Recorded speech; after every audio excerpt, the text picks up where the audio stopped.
about President Trump to former Bush 43 Deputy Assistant Defense Secretary Peter Brookes.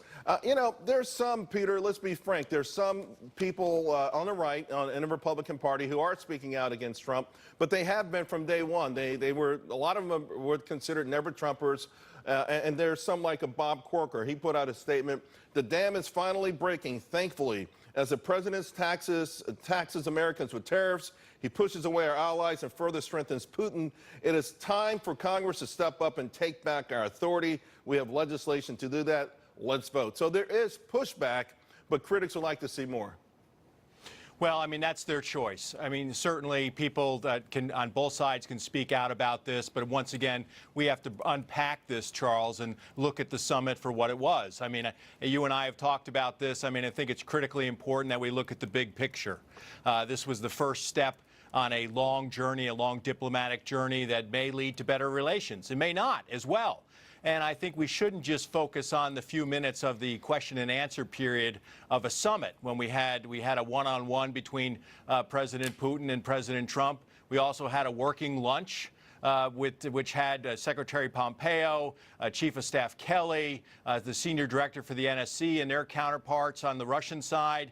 I mean, this is what they're going to try to get at next week when they bring Secretary Pompeo up to testify before the Senate Foreign Relations Committee. But yes, people can see what they want. They should say what they want. This is a democracy, and I think we'll all be better off from an airing of views on this as we move forward as a country to deal with a very tough problem, and that's Russia. Peter, there was already a previously scheduled war games with Russia and China. It's going to go on in about a week, I think on the 25th.